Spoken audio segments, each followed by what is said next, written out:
Chers téléspectateurs de Canal Éducation, nous sommes heureux de vous retrouver.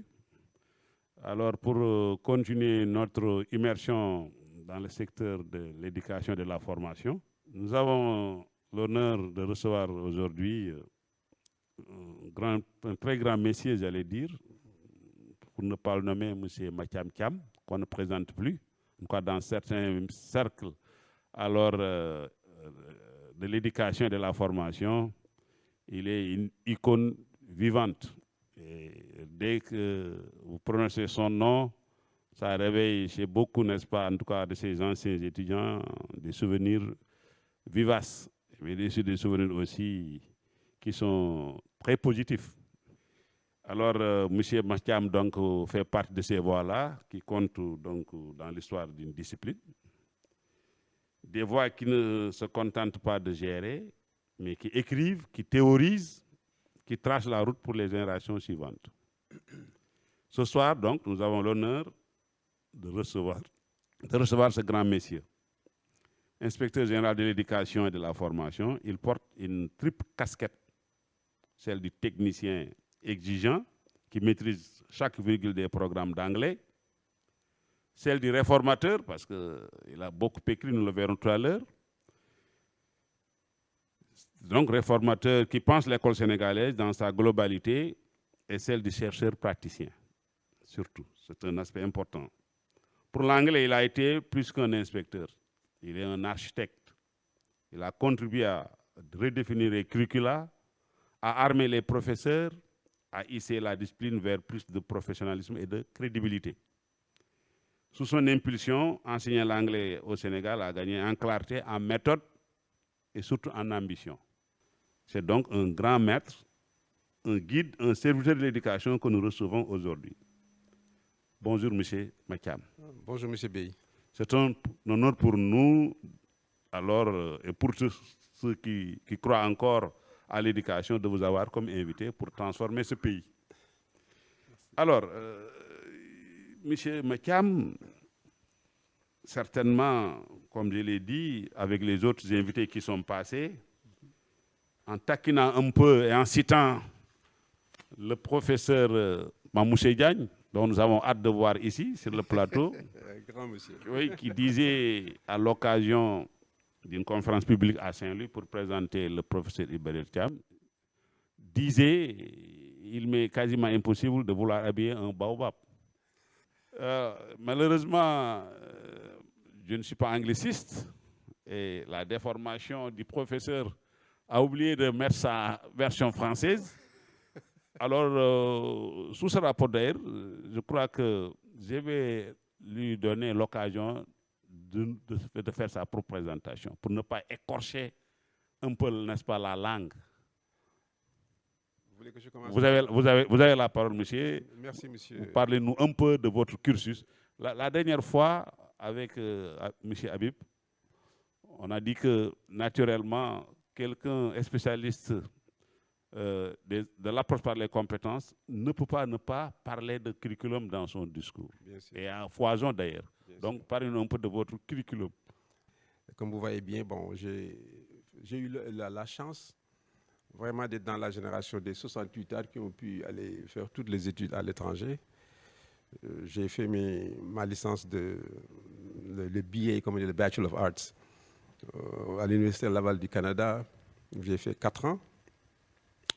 Ensuite, j'ai fait ma maîtrise de didactique de l'anglais à l'université de Essex en Angleterre. Et ça a été le déclic. Et ensuite, je suis allé aux États-Unis pour des stages assez fréquents sur la didactique de l'anglais. C'est la culture anglaise, etc., la culture américaine à l'université de Temple en Pennsylvanie et dans l'université de Delaware, qui était l'université de Joe Biden aussi, en quelque sorte. Et comme vous voyez, ce n'est pas un parcours d'universitaire, comment dirais-je, conventionnel. Comme vous voyez ici, vous n'avez pas vu de thèse ici. Absolument. Ça ne m'a jamais préoccupé. Parce que je me suis dit, bon, de toute façon, pour la petite histoire, si j'avais fait une thèse, là, vous ne m'aurez jamais invité. Vous ne m'aurez pas connu. C'est vrai. Je suis un pragmatique. À un moment, dans ma carrière, je me suis dit que j'avais tous les outils qu'il me fallait pour poursuivre ma passion. D'un chercheur sourcilleux, provocateur, pour comment dire, investir la Bastille des dogmatismes qui sont dans la pédagogie de l'anglais. C'est ainsi que j'ai commencé mes premiers pas dans la recherche, en 1985. Dès mon retour d'Angleterre, je suis affecté au lycée d'application Sidi Nourou Tall. C'est là que j'ai commencé mes recherches et qui a produit mon premier ouvrage qui est ici, qui est intitulé Issues in Teacher Training, le rose. Et immédiatement suivi la deuxième édition, après épuisement. Ici, More Issues. Et à chaque fois que vous avez More Issues, ça veut dire tout simplement, c'est des remises en question. Des questions qui sont souvent tombées dans les clichés, qui sont devenues galvaudées un tout petit peu. Donc, aussi bien dans la grammaire, le vocabulaire. Je vous taquinerai tout à l'heure, là, si je vous posais une question, comment vous avez appris vos verbes irréguliers, M. Bey? Vous me diriez que vous les avez appris de manière alphabétique. Absolument. La première, c'est quoi? C'est to be. To be. I was been. I was been. Ensuite, to become, I became, become. Become. Alors, dans ce livre, on remet ça, tout ça en question. Ah oui? Ah oui, oui. On reviendra là-dessus. Donc, tout ça, c'est pour le parcours. C'est suivi de cet autre ouvrage ici, qui est la version abrégée, mais ça, c'est seulement uniquement pour les licenciés. Les autres ouvrages, c'est pour le niveau maîtrise. C'est-à-dire, bon, les étudiants que nous recevons de l'université, c'est nous qui les formons au niveau baccalauréat, niveau licence, niveau maîtrise. Ça, je l'ai conçu uniquement pour les gens qui n'ont que la licence ou bien le baccalauréat. Ensuite, ainsi de suite, est venu celui-ci. Alors là, c'est un ouvrage assez provocateur. Je l'appelle le livre des 13 000 km. De 13 000 km. C'est mes chroniques de pérégrination pédagogique à travers toutes les contrées du pays. Et même dans la sous-région jusqu'en Guinée-Bissau. À chaque fois que je visite un département ou bien des collègues, ça fait l'objet d'une lettre pédagogique, qui est la réflexion, qui est la formalisation de l'activité. Et c'est sous format de lettres de Kédougou, lettres de Thiès, ou bien lettres de Tambacounda, etc. Donc, c'est le livre des 13 000 km. Ah, maintenant, le tout dernier, le voici. Et ce sera la dernière partie de notre émission. J'en parlerai en longueur. C'est la société dans la classe. Ça veut dire que c'est un aspect de la loi d'orientation que j'ai voulu transposer dans cet ouvrage-là. La loi d'orientation. 91-22. Ah oui, oui. Ah, très bien. Une application pratique. Absolument. Très bien. D'activité. Donc, mon parcours, c'est ça. Et c'est surtout les visites de terrain. Moi, je suis un homme de terrain. Autant je suis théoricien, autant je suis praticien. Et il nous arrive quelquefois même avec le professeur Diagne, mon ami Sadibou Diagne, que je salue en passant, nous faisons des croisières pédagogiques à Gorée, à Mariamaba, depuis 10 ans. Nous transportons des étudiants de la FASTEF. Cette année-ci, on a eu 70 élèves professeurs. Et c'est le moment de mettre en situation d'enseignement nos activités, tout ce que nous avons théorisé. Moi, j'enseigne, le professeur Diagne enseigne, ensuite les étudiants enseignent et on passe toute une journée, ce que j'appelle la croisière pédagogique. Très bien. Donc, la croisière pédagogique. On organise ça chaque année. C'est une belle innovation. À Gorée. Très bien. Voilà. Donc, voilà résumé un peu en termes beaucoup plus pragmatiques.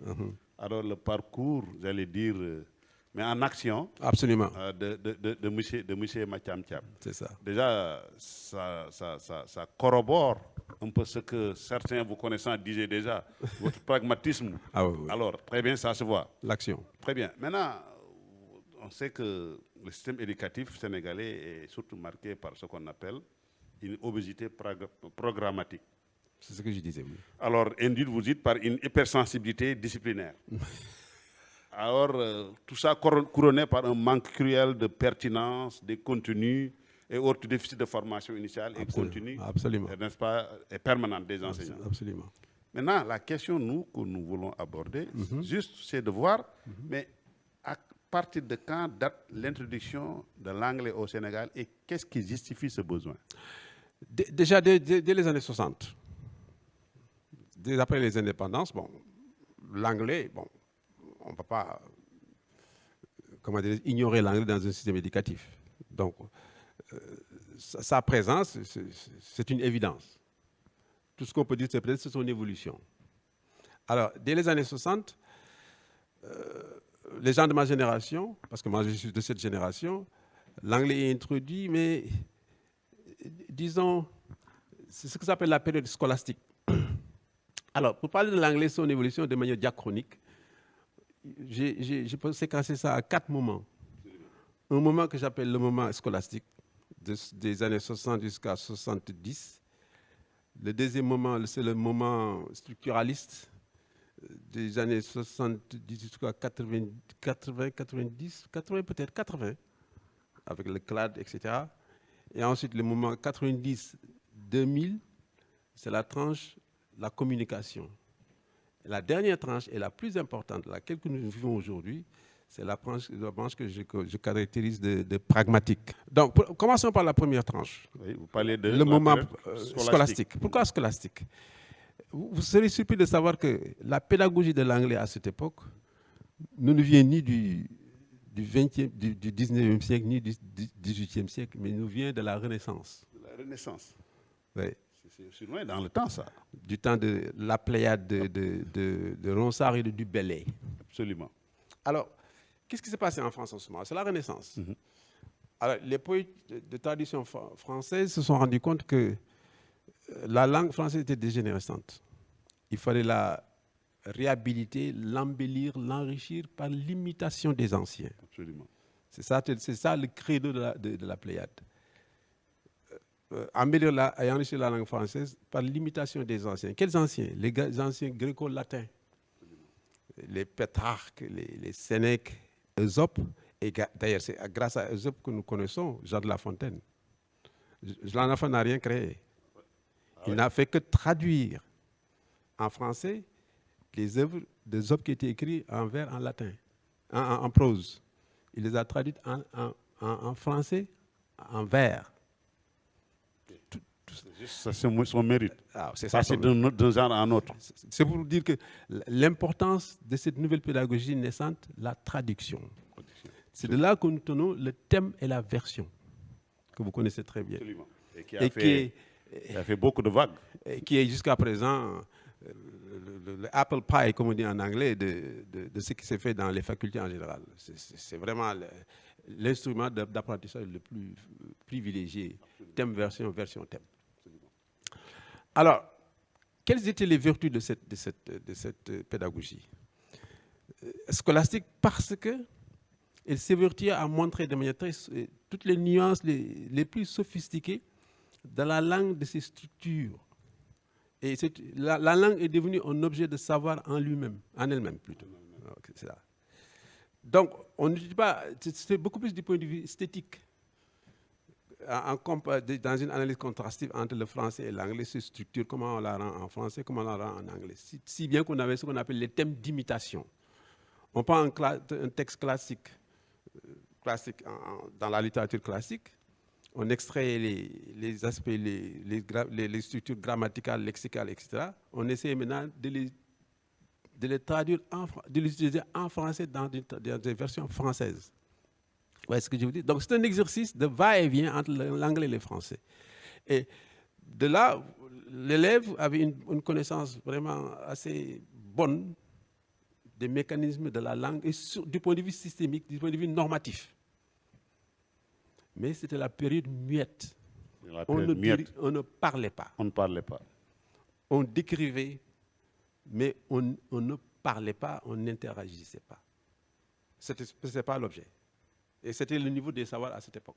Absolument. Donc, toute ma génération, moi j'étais capable, enfin, nous tous nous étions capables de prendre un paragraphe écrit en anglais et le transcrire en phonologie, sans faute. On était des érudits, entre guillemets, de la langue, mais on ne parlait pas la langue du tout. Absolument. Donc ça, c'est la première tranche, ce que j'appelle la tranche scolastique. Absolument. Le savoir pour le savoir, la grammaire, c'est comme ce que j'appelle de manière très dérisoire, là. C'est un parnasse pédagogique, l'art pour l'art, comment dirais-je, la structure pour la structure. Absolument. Mais il fallait dépasser ça. Absolument. C'est ça qui a déclenché le mouvement de la phase 2 du structuralisme. Mais est-ce que aussi, c'était pas aussi en droit de ligne aussi avec un peu la conception Sengherienne aussi alors de l'ouverture aussi en quelque sorte, parce que je crois que la beauté des textes, quand on étudie... Oui, il y a cette approche contemplative. Oui. Elle était contemplative. Elle n'avait qu'un ancrage sur le réel ou bien le désir même de communiquer quoi que ce soit. Absolument. On admirait un poème parce qu'il est beau. La rime, voilà, voyez-vous, c'était des iambes ou bien c'est un décamètre, c'est des alexandrins ou bien ceci, cela, bon, voilà quoi. Je vois un peu. Voilà. Donc, ça a déclenché, il y a une réaction à cela. Donc, il faut que les gens parlent. Et là aussi, la deuxième vague, vous serez surpris de savoir que ce deuxième courant de pensée nous vient de la Seconde Guerre mondiale. Et pourquoi? Parce que les Américains qui devaient aller en Europe, qui étaient venus à la rescousse de l'Europe contre l'Allemagne nazie, avaient besoin d'interprètes. Il fallait donc concevoir une pédagogie qui puisse porter toutes les langues dont ils auront besoin. Alors, ils ont mis à l'œuvre, ils ont créé des commissions dans toutes les presque une cinquantaine d'universités américaines pour aller à pour concevoir des modèles pédagogiques pour enseigner l'anglais ou bien toutes les autres langues. Ce qu'on appelle la méthode GI, des Marines qui viennent, on appelle ça la méthode GI. Mais d'un point de vue du savoir savant, on appelle ça les ALM. A, ça veut dire Audio Lingual Methodology, ALM. Alors, elle est d'inspiration structuraliste. Et ensuite, avec un pendant sous-bassement behavioriste de la théorie du comportement. M. Kamara en a parlé l'autre jour. Absolument. Avec les Pavlov, les Watson et les Skinner. Absolument. Pour qui la langue, c'est des mécanismes verbaux à déclencher, mais à organiser, soit de manière syntagmatique, ou de manière paradigmatique. Absolument. Et ce qu'on appelle ici les tables de substitution. Il fallait donc, ils ont en quelque sorte robotisé, et c'est ça l'aspect négatif. Faible. Le maillon faible, le talon d'Achille. On a quelquefois robotisé l'enseignement de l'anglais et on s'en est rendu compte plus tard parce qu'on faisait faire des phrases qui n'avaient aucun sens du tout. Je dis par exemple que Moussa va à l'école chaque matin, sa sœur va à l'école chaque matin, ma mère, vous n'allez pas dire que ma mère va à l'école chaque matin, même si vous le dites d'un point de vue syntaxique, la phrase est correcte, mais ça ne correspond à rien à nos représentations du monde. Absolument. Donc, la langue, ici, elle est parlée dans un vide. Et c'est ça qui a le plus manqué. Mais quand même, elle avait ses vertus. Au moins, elle a déclenché la parole dans la classe. On commence à parler dans la classe.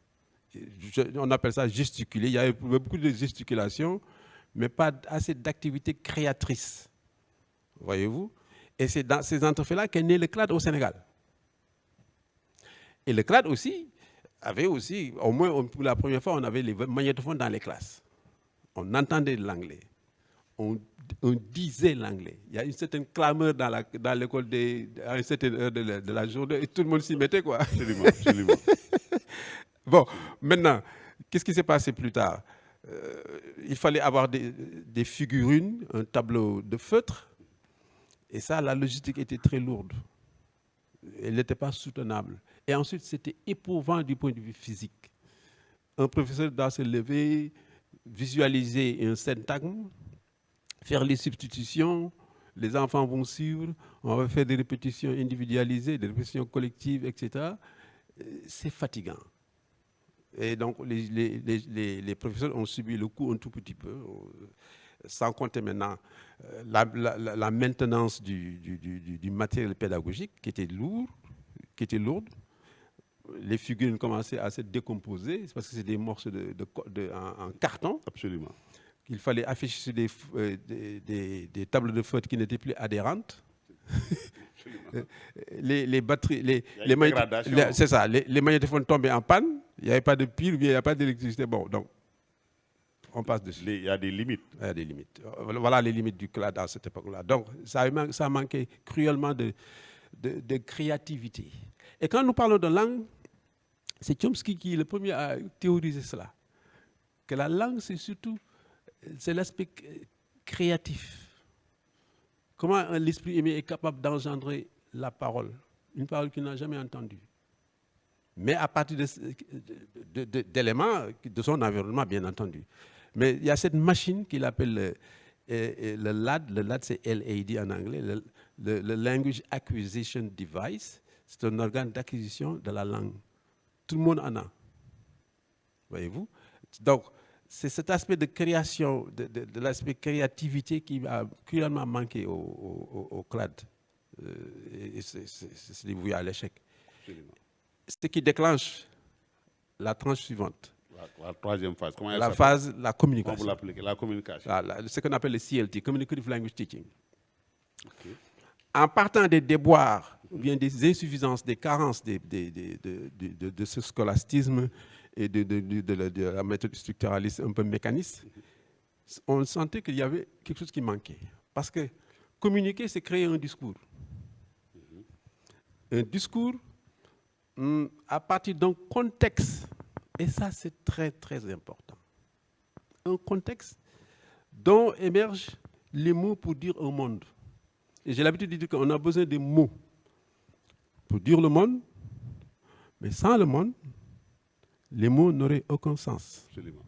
Donc, les mots n'ont aucune autonomie. Et c'est ça le malheur de tous la faiblesse des méthodologies qui ont précédé. On croyait que la langue les mots avaient une autonomie. On demandait aux enfants de faire des transformations de l'actif au passif, du passif au l'actif, alors que moi, je ne devais pas utiliser dans un contexte normal, naturel, le passif parce que j'adore le passif. Ou bien l'actif parce que j'adore l'actif. Mais je l'utilise parce que c'est le moment qui l'exige. Le contexte. C'est le contexte qui l'exige. Absolument. Voyez-vous? Donc, la méthode communicative afésienne, toute cette problématique, a bien compris qu'il fallait maintenant un contexte, un discours.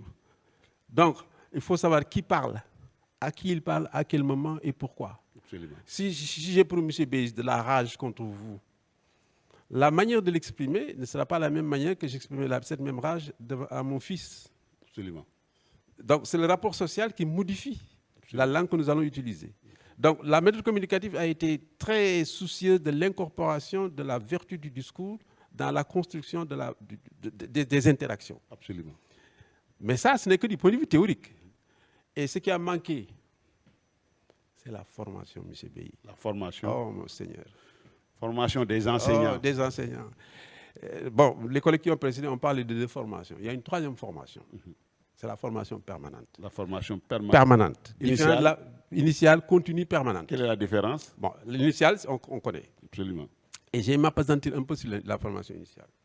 Parce que là où nous sommes, nous formons les professeurs d'anglais. Ils nous viennent d'où? Des facultés. Normalement, notre job devait se limiter tout simplement à la cerise didactique sur le gâteau linguistique. Mais le gâteau linguistique n'est pas bon. Il est mal cuit. Ah oui. Et même les ingrédients ne sont pas bons. Ah oui? Ah oui, oui.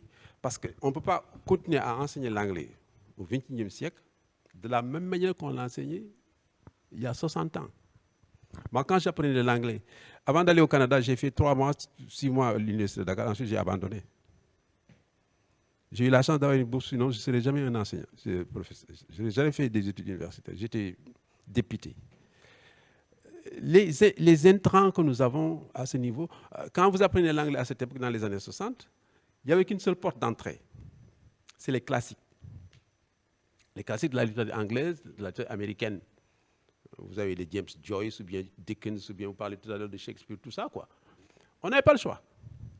Mais ça, c'est les années 60.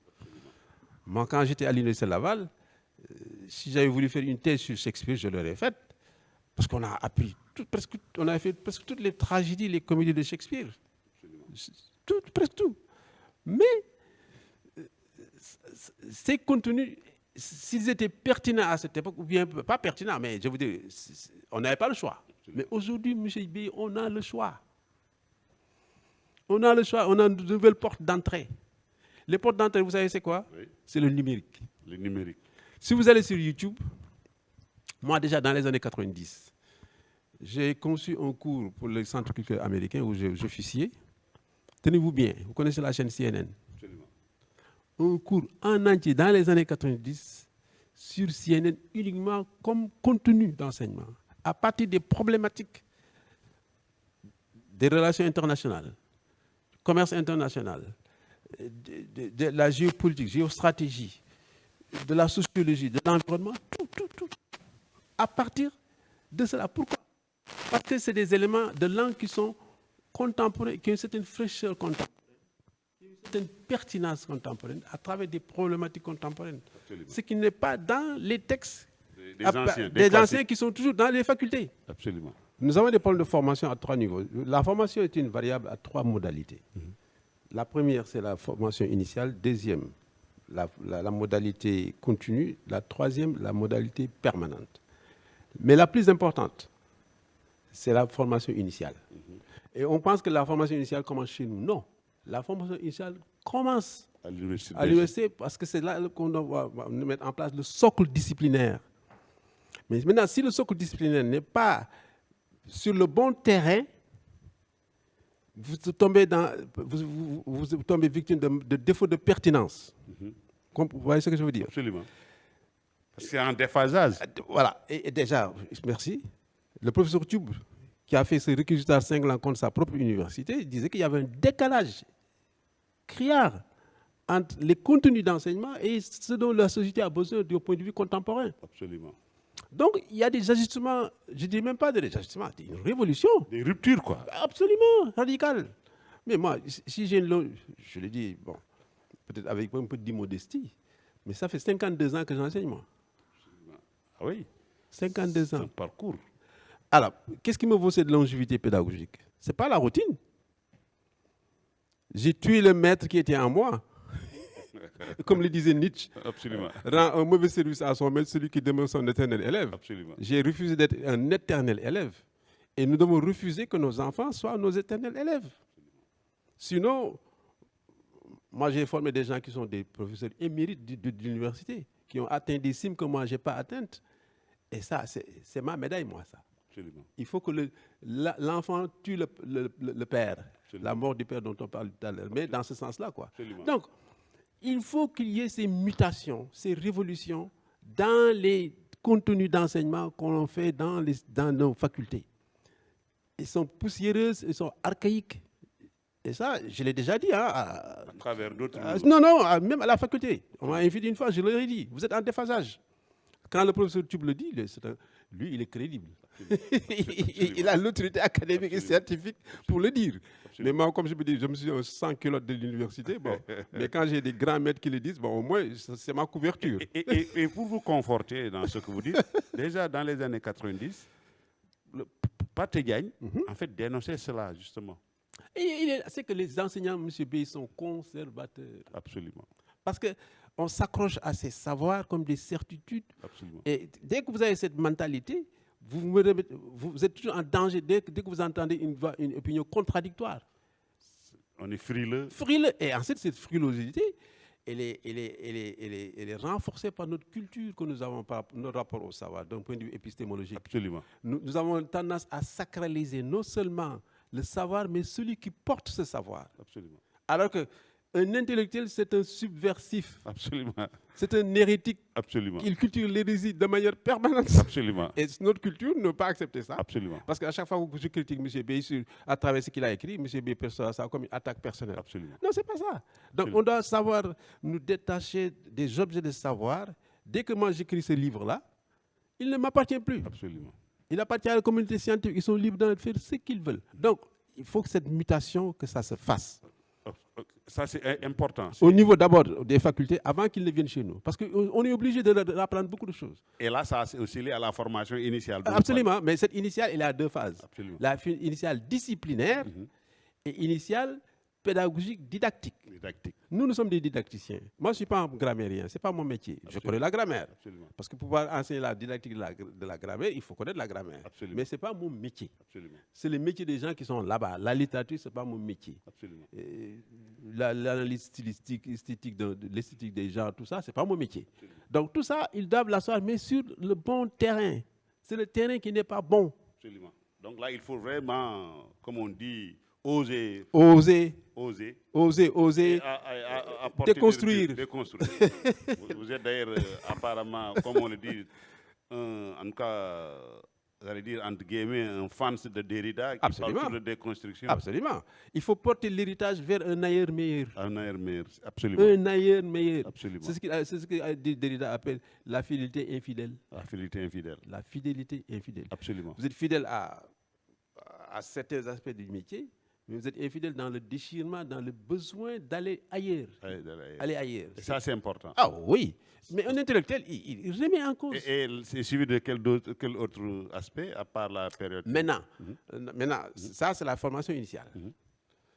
Elle n'est pas encore bonne. Et maintenant, à notre niveau, chez nous, c'est insuffisant. C'est insuffisant. Parce qu'on a des coupes budgétaires qui nous empêchent d'acquérir un grand nombre d'étudiants. Là où je forme 50 caïssiens niveau maîtrise, j'aurais pu en former le double. Mais parce qu'il n'y a pas de poste budgétaire pour les autres 50, on s'en limite à ça. Mais moi, je dis non. On aurait bien pu dire que, bon, voilà les gens qui ont fait le concours. Voilà les 50 qui sont admis. D'office, vous avez une ligne budgétaire qui va valoir une affectation par le mérite. Vous autres, vous allez rester, vous allez avoir votre formation. Mais on n'a pas de poste budgétaire pour vous. Mais dès que les postes budgétaires seront disponibles, vous serez les premiers. En attendant, on va modifier la nomenclature budgétaire des subventions allouées au privé. Il y a de l'argent qui va dans le privé. Mais il faudrait qu'il y ait une conditionnalité de formation initiale de ces gens qui officient, qui interviennent dans ces écoles. Quand l'État donne son argent, il a de dire comment l'utiliser. Donc, la formation initiale, et ensuite, qu'est-ce qu'on fait? On n'a pas le suivi qu'il faut sur le terrain, mais ça, c'est la formation continue. Donc, la formation initiale, c'est ça. La formation continue, quand on a la loi 2008, qui a modifié le statut de l'école normale supérieure pour en faire une faculté qu'on appelle la FASTEF aujourd'hui, c'était en vue de la massification des effectifs. Absolument. Mais massification veut dire aussi l'augmentation des budgets, des lignes budgétaires. Absolument. Ça n'a pas suivi. Et dans un des pendants de nos missions, il y a la mission d'enseignement, de formation continue sur le terrain. Absolument. En un moment, dans les années 2005, j'étais chef de département. Avec des collègues, on avait théorisé l'idée de la notion de caravane du savoir. C'est-à-dire, l'école normale va essaimer périodiquement dans le pays, aller sur le terrain dans les CRFPE, par exemple, aller à la rencontre des formateurs qui vont former d'autres. Vous voyez ce que je veux dire? Absolument. Au lieu d'avoir des regroupements périodiques, une fois par an, il y a des milliers d'enseignants qui sont ici à la FASTEF. Ça, je le dis, c'est... Il faut aller à leur rencontre. Parce que nous recevons ici, parmi ces enseignants, M. B, vous voyez des dames avec leurs bébés dans les amphithéâtres. C'est affligeant. C'est difficile. Et ça, c'est une rupture d'équité. Absolument. Les hommes, bon, écoutez, mais encore le nombre qu'on déplace ici, moi, je pense qu'on gagnerait à réorganiser cette formation continue. Maintenant, la troisième formation. Qui est d'ailleurs un peu une nouveauté, la permanente. La permanente. Maintenant, la formation permanente, c'est celle-là qui est prise en main par l'enseignant lui-même, qui est responsable de ses performances et de sa professionnalisation en achetant des livres, en se documentant, en achetant des ordinateurs, en cherchant des formations partout. Et ça, les gens ne le font pas. Absolument. J'ai les caricatures de façon assez un peu caustique. Là, j'ai dit que maintenant, les enseignants, c'est des fonctionnaires qui fonctionnent le temps d'un emploi du temps. Absolument. Hein? Absolument. En dehors de l'emploi du temps, ils vont faire autre chose. Bon, ce n'est pas tout le monde, mais on sait. Hein? Bon, moi, je veux bien que vous fassiez autre chose. Mais les émoluments que vous gagnez de là-bas, vous pouvez les investir dans votre développement professionnel. Un petit pourcentage. Oui, mais vous achetez des livres. Mais on n'en achète plus, hein, quasiment. Pas du tout. Moi, avec les ouvrages que le dernier que j'ai produit, l'avant-dernier que j'ai produit, celui que j'appelle le livre des 13 000 km, j'ai mis en place un fonds pédagogique. Ce fonds pédagogique est alimenté par une fraction de mes ventes ici, que je retourne aux enseignants. Absolument. Dans 2 jours, je vais à Ziguinchor. Ça, c'est une bonne externalité, là. Ah oui. Positive. Je suis un bon samaritain qui n'a pas beaucoup d'argent. Comme je n'ai pas Absolument. on n'a personne pour nous. Je vais à Ziguinchor dans 2 jours. Mais mon billet d'avion, c'est moi qui le paye. Absolument. Mon hôtel, c'est moi qui le paye. Voyez-vous? Où est l'État dans tout ça? Voilà, il y a des questions qu'il faut poser sur l'utilisation du budget de l'éducation nationale. Ça, je le dis. Absolument. Et là, je l'ai fait au niveau individuel, il y a d'autres qui le font. Absolument. Ailleurs, autrement. Et dans d'autres secteurs. Dans d'autres secteurs. Au niveau de la santé. Donc, on ne peut pas tout attendre de l'État. Absolument. Mais il y a un minimum qui doit venir de l'État. Absolument. Donc, voilà donc, ce que je voulais dire sur cet aspect formation. Et là, vous parlez d'une dernière grande période, la période pragmatique. Maintenant, non, ça c'est... on revient maintenant au séquençage. Le séquençage.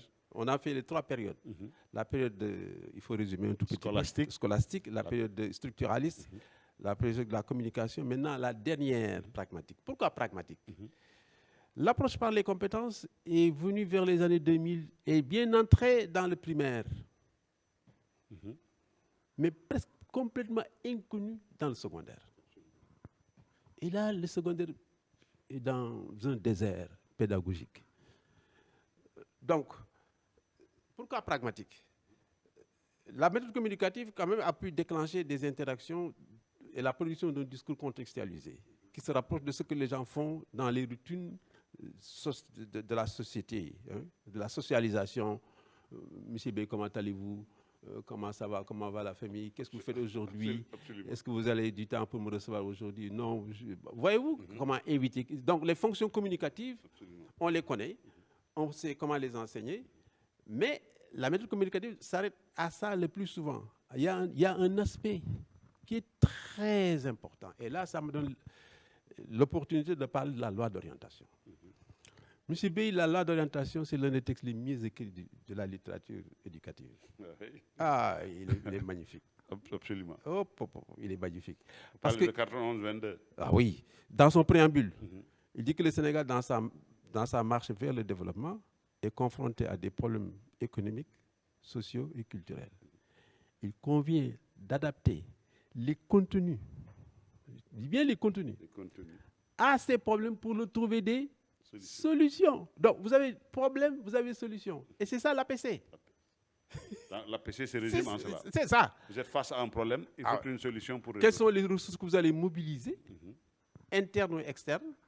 Comment vous allez les intégrer, les combiner, les transférer dans une situation complexe et trouver une solution à cette situation complexe? Absolument. C'est ça l'APC.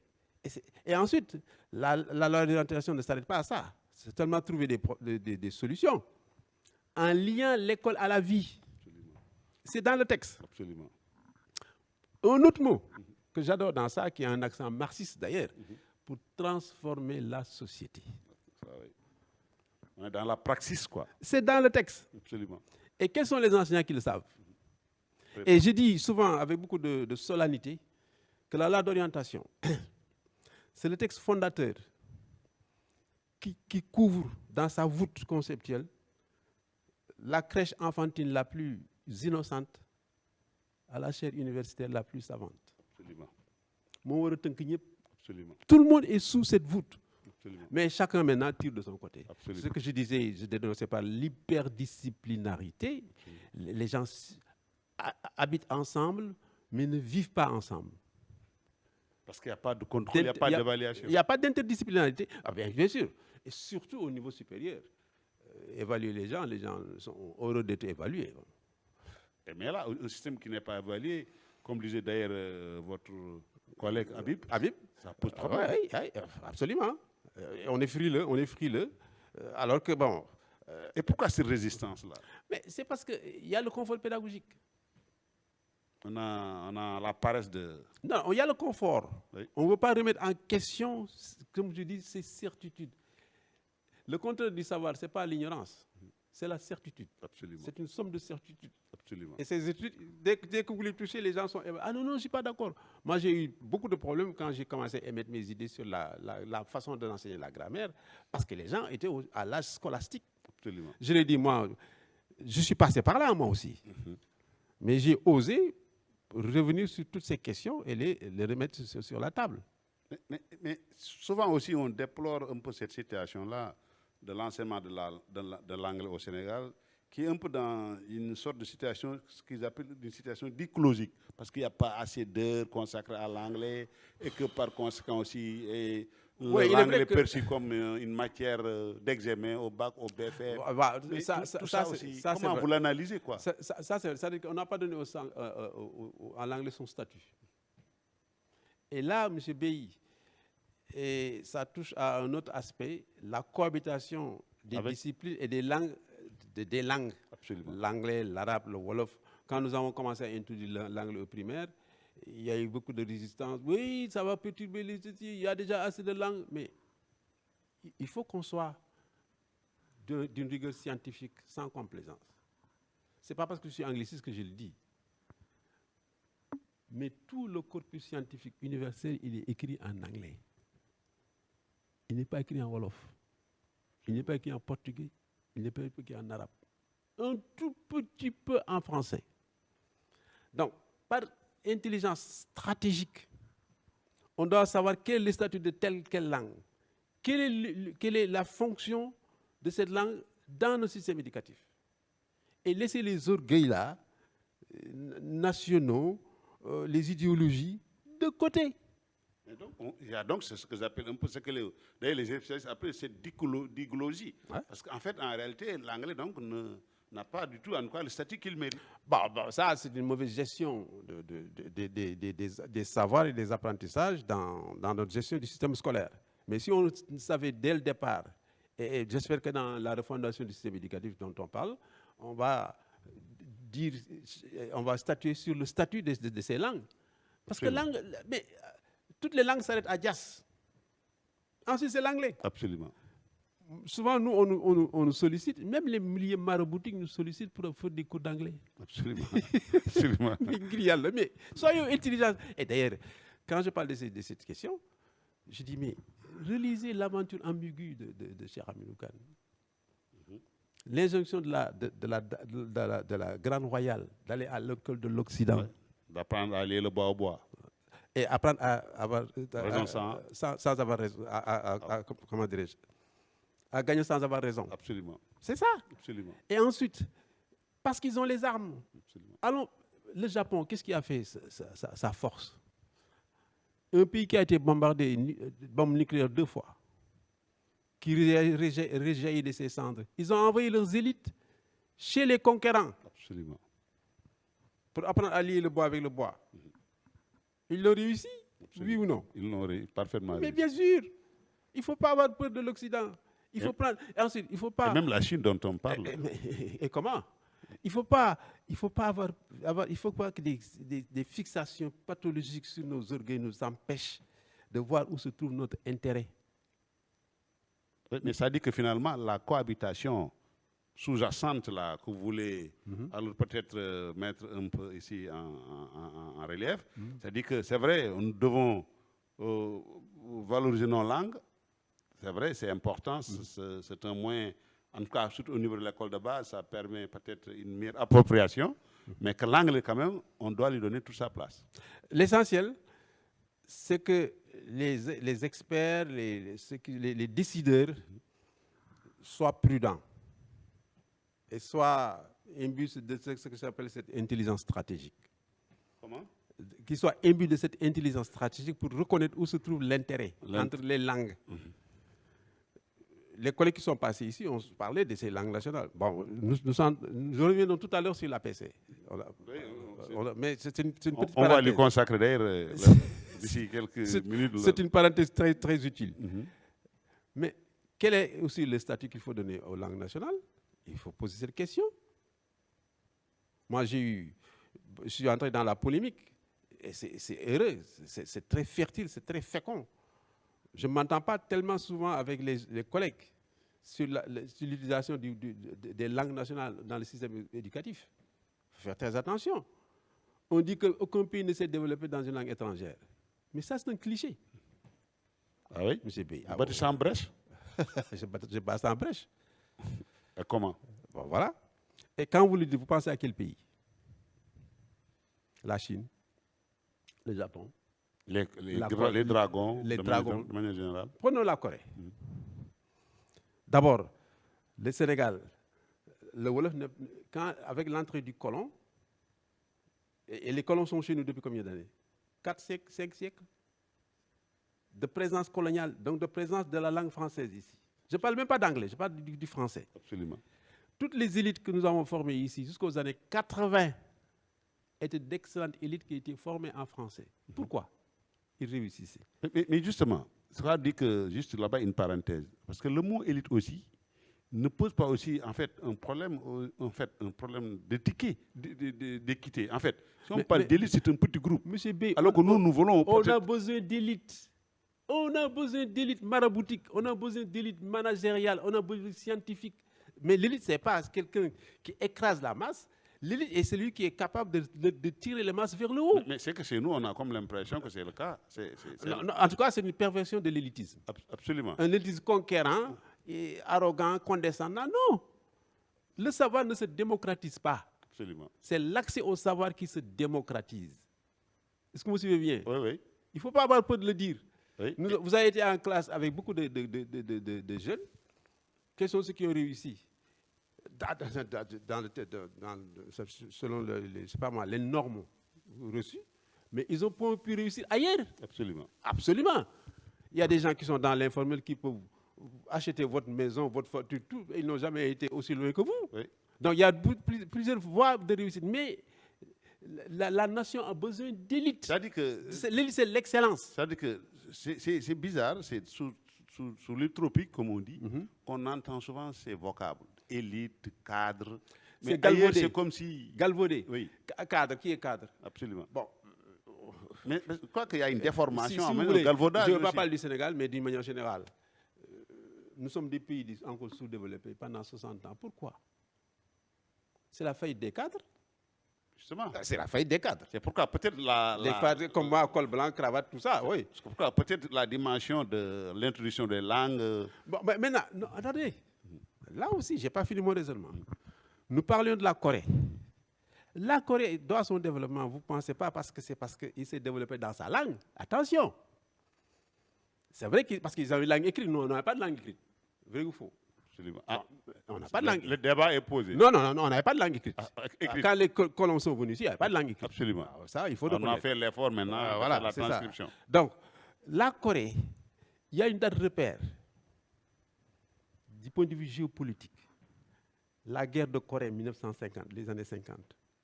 Quand les vagues communistes ont envahi la Corée du Sud, qu'est-ce qui venait à leur rescousse? Les Américains. C'est la théorie du containment. Il faut contenir cette vague communiste. Et qu'est-ce que fait de la Corée? La vitrine d'un libéralisme gagnant et conquérant. Comment? En investissant. Les GIs qui sont venus là-bas, les marines qui sont venus là-bas, ils ne sont pas venus seulement avec des armes. Ils sont venus avec Coca-Cola. Ils sont venus avec des dollars. Ils ont beaucoup investi. C'est ce que la France n'a pas pu réussir chez nous. Elle n'a pas voulu le faire. Parce qu'elle a perdu. Ils auraient dû le faire. S'ils avaient fait comme les Américains, aujourd'hui, on aurait des rapports très civilisés, très féconds. Le Sénégal pourrait être ce que la Corée est aujourd'hui. Un hub industriel, économique qui SM. Mais donc, c'est un peu abusif de vouloir maintenant, la langue, revenons à la langue. Oui. Juste de perdre mes idées. Mais la langue, il ne faut pas la mythifier. On dit que c'est la langue, ce n'est pas vrai, ce n'est pas la langue. C'est la maîtrise de la langue. Si le français a failli, c'est parce qu'on ne maîtrise plus le français comme vous l'avez appris, comme moi je l'ai appris. Mais moi, je suis un angliciste. Je maîtrise très bien le français. Grâce à qui? À des instituteurs très, très bien formés. Pas en 8 mois, mais en 3 ans. Diaoufei qui est passé ici, vous avez parlé de son expérience à l'école de recherche régionale de Mour. Absolument. Ponty, je vous disais tout à l'heure que c'est Ponty, c'est l'élite. Absolument. Il ne faut pas avoir peur des élites. Ce sont ces élites qui nous ont formés. Pourquoi ils nous ont très bien formés? Parce qu'ils étaient très bien formés. Avec les ajustements structurels, qu'est-ce qui s'est passé? Oui, on a laminé le budget de l'éducation. Là où on formait les gens en 3 ans, on les forme en 8 mois. Comment voulez-vous qu'ils aient les mêmes performances? Absolument. Il faut arrêter quand même. Et ceux qui disent que de parler de la langue, qui diabolisent le français, ils ont une analyse synchronique. Il faut faire une analyse diachronique. Absolument. Où est-ce qu'on est arrivé? Pourquoi on est arrivé jusqu'ici? C'est parce que les gens ne maîtrisent pas la langue. Si vous écoutez les étudiants parler français, vous êtes ahuris. Et je crois que c'est lié aussi à ce double statut du français en tant que discipline d'enseignement et médium d'enseignement. Je crois que Non, ça n'a rien à voir, M. Bey. cette question de maîtrise. La maîtrise dépend de celui qui enseigne. Ah, donc c'est l'intrant principal. Ce que disait Mamoud Ndoye. Absolument. L'intrant principal dans l'éducation, c'est l'enseignant. Ce n'est pas autre chose. Je vous le dis une fois de plus. Depuis des approches. Je l'ai dit à monsieur, et je l'ai dit en lui disant un bonjour très respectueux, monsieur le professeur Malik Tognan. Quand il était ministre de l'Éducation nationale, il nous a invités à réfléchir sur les baisses de niveau du baccalauréat. J'ai pris la parole, j'ai dit, monsieur le ministre, ce n'est pas la bonne porte d'entrée. Ce n'est pas le baccalauréat. Le baccalauréat, c'est un produit. Et comme tout autre examen, comme le BFM, c'est des évaluations certificatives. Mais toute évaluation certificative est adossée à un syllabus, un programme. Ce programme est porté par qui? Des enseignants. Absolument. Et si ces enseignants ne sont pas bien formés, qu'est-ce que vous allez avoir? Des dégâts. Absolument. Donc, les dégâts que nous avons eus de l'enrichissement structurel nous hantent jusqu'à présent. Jusqu'à présent. Donc, s'il y a une cassure, et ensuite, il y a eu les événements de 1980, l'année blanche, 88, l'état d'urgence. Absolument. L'effet de l'année blanche, c'est quoi? Tout ce qui avait les élèves, les enfants dans les bonnes écoles, les ont transférés vers le public, le privé. On a écrémé. Absolument. Et ensuite, maintenant, les personnels qui enseignaient, moi, avant d'aller au lycée d'application comme professeur d'application, il a fallu que le département d'angle de l'école normale supérieure donne son avis. D'autorisation. D'autorisation. Vous dites que est-ce qu'il est qualifié pour le faire? Mais aujourd'hui, tout le monde va n'importe où, tout le monde s'improvise formateur dans les CRP, formateur ceci, formateur cela. C'est pas bon. Donc, il faut cesser cette histoire de la langue, quelle que soit la langue que nous allons... Ça, c'est ma conclusion sur les langues. Quelle soit la langue que nous allons adopter pour la transmission, l'évaluation, je ne sais pas moi, la construction, la transmission, l'évaluation des connaissances, quelle que soit la langue, il faut qu'elle soit maîtrisée. L'intrant principal d'abord, ensuite les apprenants, et ensuite l'environnement. Tout le monde, tous les acteurs. Tout le monde est impliqué. Et la phrase, moi je n'aime pas les clichés. C'est pourquoi je dis moi je suis un rebelle. J'aime pas les clichés. C'est trop facile les clichés. Quand on dit que tout ce que qu'on sait clairement, c'est nos aisément, et les mots pour le dire viennent aisément. Oui. Mais on oublie de dire dans quelle langue. La langue du locuteur. Boileau qui le dit. Il parle bien le français. Absolument. Alors c'est ça. Nous avons réussi à l'école française parce que nous avons d'excellents... Moi, j'ai une... Et pourtant, c'est ce que dit un peu Léon Lalo, en parlant de façon toute langue, la langue maternelle est douce et éolienne. Maintenant que, si Boileau le dit, certainement, c'est dans sa langue. Et la réponse de Léon Lalo, je crois aussi, est une belle illustration de la nécessité de maîtriser nos langues aussi. La maîtrise. Et d'ailleurs, je salue en passant mon ami... et co-débatteur sur la question, on ne s'est pas entendu sur la question du Wolof et du français. Mbacké Diagne. Mbacké, il est passé ici. Absolument. Je l'ai entendu, je l'ai bien écouté. Et il a conforté ma position sur la maîtrise de la langue. Il a donné le cas de sa fille. Absolument. En mathématiques. Sa fille qui peinait en mathématiques. Absolument. Et dès qu'elle passe à un autre professeur, on se rend compte que ses performances explosent. Il lui pose la question, mais parce que l'autre professeur il donne des explications en Wolof. Absolument. Ça veut dire quoi? Quel est le problème avec le premier professeur? Il y a la maîtrise de la langue. C'est tout. C'est tout. Le seul blocage, c'est... Maintenant, moi, je ne fais pas de fixation sur le Wolof, l'anglais, le portugais ou l'arabe. Je dis ceci, de manière très sentencieuse. Quelle que soit la langue que nous allons adopter, il faut qu'elle soit maîtrisée par tous les acteurs. Sinon, on va vers le mur. Et je crois que d'ailleurs, cette problématique de maîtrise-là est déjà posée depuis d'ailleurs la loi 71-36. Parce que lorsqu'il s'est agi de former, même vouloir former les enseignants en langue Wolof et Pulaar, on s'est rendu compte d'abord qu'on n'avait pas encore le matériau, il n'y avait pas de manuel, il n'y avait pas de guide, et puis ça coûtait cher. Ah non, moi je fais abstraction de ça. Mais l'essentiel, il faut que ça maîtrise. Vous savez, moi je suis le premier, je dis bien, je l'ai dit, je suis devant la télévision nationale a utilisé Youssou Ndour en anglais. C'est dans cet ouvrage-là. Nous avons fait un festival à Gorée, nos croisières pédagogiques. Vous connaissez la chanson Les Waxul? Oui, Bul dégg daal di gëm. absolument. Dégg ni waaw. Jàngal li ci biir jéem a tekki li ni tekk tekkaaral. Absolument. Mais ça, c'est la pensée critique. Absolument. Mais quelles sont les expressions idiomatiques en anglais qui portent la pensée critique à partir de la chanson de Youssou Ndour? Donc, moi, je suis un fervent, avocat de l'utilisation des langues, mais comme levier de facilitation. En tout cas, vous ne voulez pas tomber dans l'idéologie. Non, non, pas du tout. Moi, je ne suis pas un idéologue, je suis un pragmatique. Absolument. Ce que j'ai appris des anglo-saxons, c'est le pragmatisme. Et j'ai comme l'impression que le cœur de notre débat, nous ne l'avons pas encore abordé et on va lui consacrer, ça c'est sûr, une seconde émission parce que déjà au niveau de la région, on me dit que M. Bey, alors on est quasiment au bout. Bon, on va, si vous voulez, non, ça dit que on reviendra peut-être plus tard. On reviendra parce que ça vaut toute une émission. Je crois que ça c'était juste, c'était le débat un peu, c'était l'entrée. Hein, introductif. Oui, l'entrée, donc je crois que, et ça valait d'ailleurs son pesant d'or parce que là vous posez en tout cas ici des questions, en tout cas des problématiques qui méritent d'être posées parce que ça permet de voir un peu à l'occasion de ces réformes culturelles et autres là, en tout cas, vous, quelle est la voie que vous indiquez pour ne pas encore avoir l'impression alors d'être dans un éternel recommencement? Vous savez, aujourd'hui nous avons l'avantage des nouvelles technologies. Les technologies, c'est des raccourcis.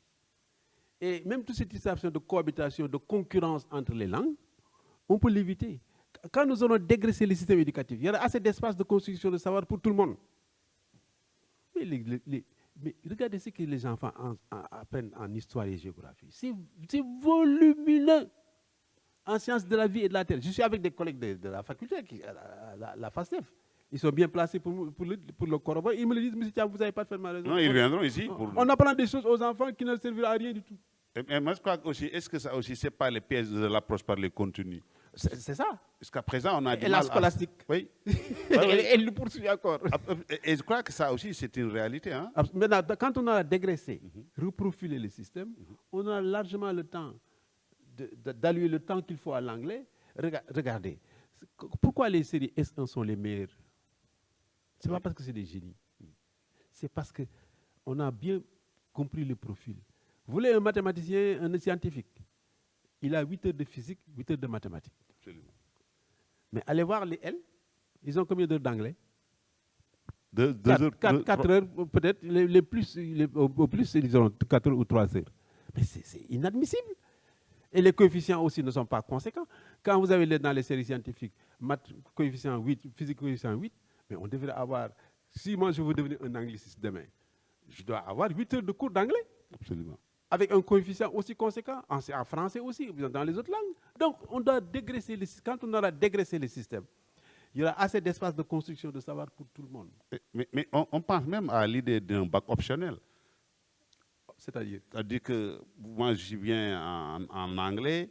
Bon, au moment du bac, moi, si j'ai par exemple une telle note en anglais, même si je suis par exemple en histoire-géographie, bon, j'aurais déjà validé. Non, ça c'est seulement avec le jeu des coefficients. On peut y arriver. Il faut des coefficients conséquents, c'est tout. Absolument. Et ensuite des profils de sortie très, très clairs. Très clair. Et ensuite aller vers des bacs professionnels. Je crois que j'ai comme l'impression que tout est repensé finalement. On a comme l'impression que depuis, on n'avance pas beaucoup. On n'avance pas. Et ensuite, mais l'éclaircie dans tout ça, il y a un modèle qui existe déjà qui n'est pas tellement valorisé, c'est ce qu'on appelle les langues étrangères appliquées. Absolument. Léa. C'est le modèle. Moi, c'est mon modèle. Il faut rompre avec la littérature pour tout le monde. Tout le monde n'a pas besoin tout le monde n'a pas eu des maîtrises sur des classiques. Ça sert à quoi?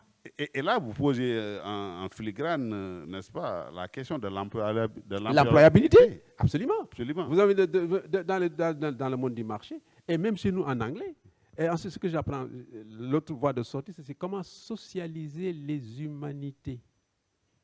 C'est-à-dire les mettre en relation avec la société. Absolument. C'est-à-dire, c'est l'approche que j'ai utilisée dans cet ouvrage-là. Comment prendre les problématiques sociétales et les téléporter dans la classe. Mais c'est ce que je disais tout à l'heure, hein, parce que pour beaucoup, bon, c'est une discipline pour l'examen, le bac, le Il faut que ça notamment. cesse. Il faut que ça cesse. Bon, il faut maîtriser un peu quelques rudiments en grammaire, Monsieur et Bey, puis c'est fini, quoi. j'ai des cours à la faculté, niveau maîtrise. Demandez à un élève de vous faire une réservation d'hôtel en anglais. Il ne pourra pas le faire. Et c'est des choses dont on a besoin. Aujourd'hui, parce qu'on voyage. Voilà.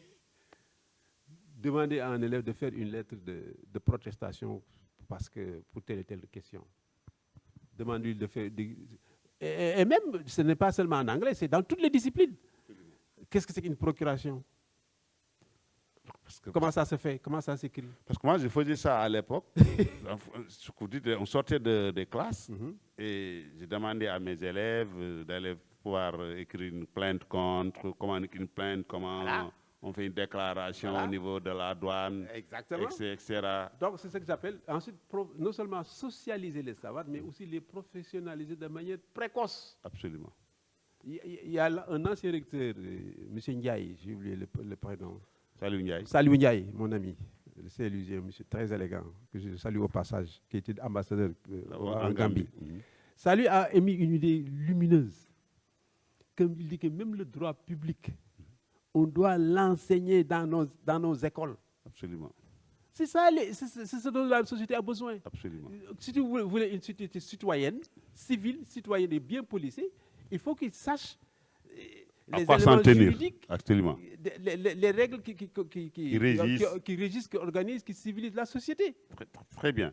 Je crois que, en tout cas, monsieur Thiam, comme je l'ai dit tout à l'heure, nous étions partis pour une émission, mais déjà, lors du premier contact, j'avais clairement indiqué que ce n'est pas possible, parce que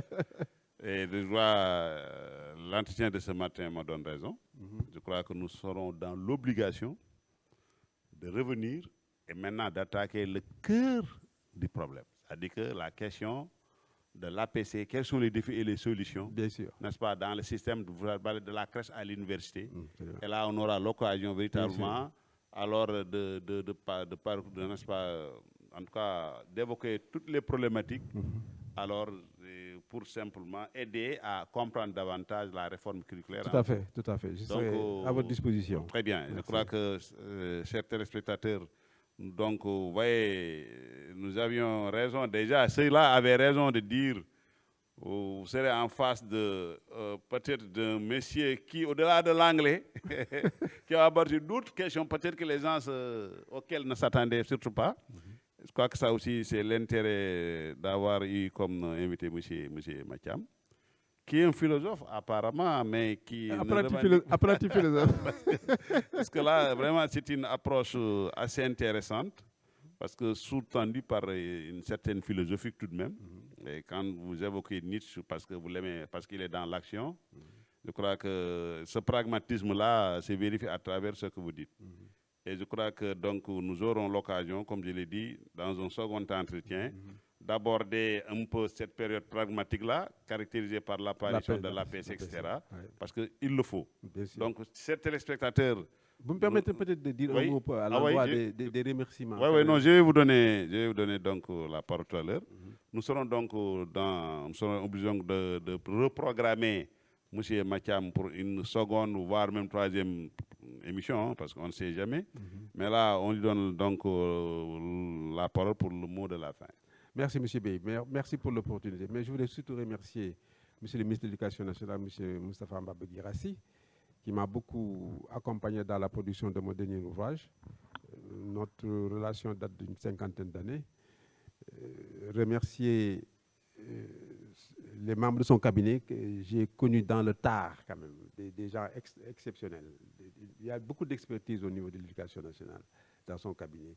Des gens comme Salih Hussein, Mme Diena Ndiaye, la DE, Mme Mbouch, qui était l'ancienne secrétaire générale, les jeunes inspecteurs Koli, que je salue, Ibrahim Koli, les dames, les Debosek, et surtout, Mme Aïcha Sarr Sissé, qui est la cheville ouvrière de l'anglais au primaire, parce que nous avons un bureau d'anglais qui nous vaut un statut spécial.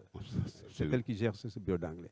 Je voudrais aussi surtout remercier Mme Lena Sen, qui est la doyenne de l'inspection générale, qui elle aussi m'accompagne dans mes activités de terrain.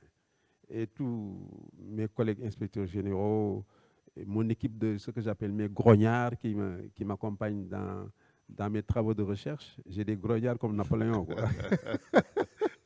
Et c'est toujours d'en avoir. Hein. Ils se reconnaissent. Merci beaucoup. Merci, M. Bey. Merci beaucoup pour l'opportunité. En tout cas, ça a été un très grand plaisir alors de vous avoir sur ce plateau. Merci beaucoup. Et je sais que beaucoup aussi auront ce même plaisir. Merci. C'est un plaisir partagé par beaucoup en tout cas. Merci beaucoup. Et déjà, nous avions eu vent avant de vous avoir sur ce plateau, alors de votre esprit libre. Et je crois que ça s'est vu à travers cet entretien d'aujourd'hui. Donc, comme vous nous le promettez, donc, vous repassez encore pour aborder cette période pragmatique, comme j'ai dit, marquée par l'introduction de la PC. Bien sûr. Et maintenant, quels sont les défis, quelles sont les solutions et quelles sont surtout les perspectives pour l'école sénégalaise. Inch'Allah. Donc, chers téléspectateurs, merci beaucoup. nous vous remercions et nous vous donnons rendez-vous pour la prochaine fois. Merci. Merci, M. Bey. Merci.